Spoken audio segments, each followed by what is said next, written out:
Yeah. Maligalig ng Europe.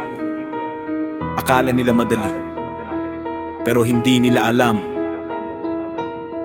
kung ilang beses tayong muntik sumuko.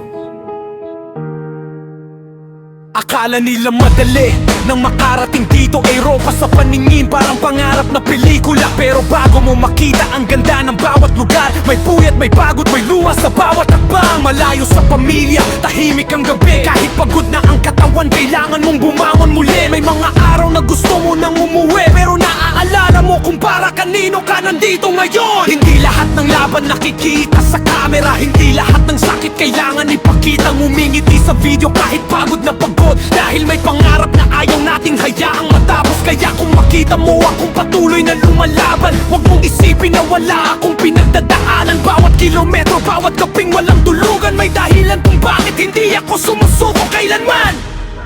Akala nila madali, basta nasa Europa ka, okay na ang buhay mo. Hindi nila alam ang bigat ng pangarap na pasan-pasan ko.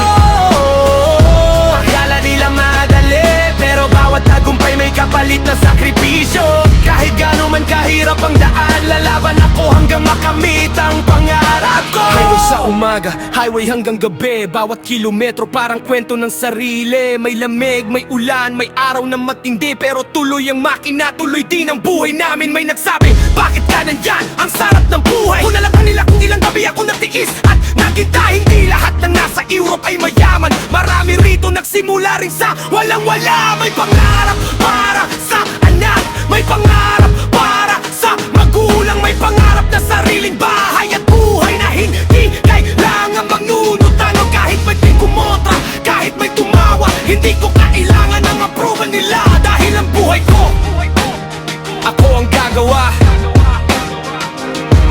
At kung isang araw mapagod ako, paalalahanan ko ang sarili ko.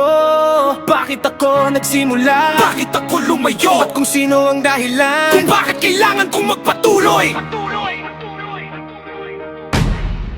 Akala nila madali, basta nasa Europa ka, okay na ang buhay mo. Hindi nila alam ang bigat ng pangarap na pasan-pasan ko. Akala nila madali, pero bawat tagumpay may kapalit na sakripisyo. Kahit gaano man kahirap ang daan, lalaban ako hanggang makamit ang pangarap ko. Hindi ito yabang, hindi ito pagpapakita ang gilas. Ito ang kwento ng taong piniling lumaban kahit mahirap, mula Pilipinas hanggang Europa. Hindi man madali ang daan, pero hindi tayo basta susuko.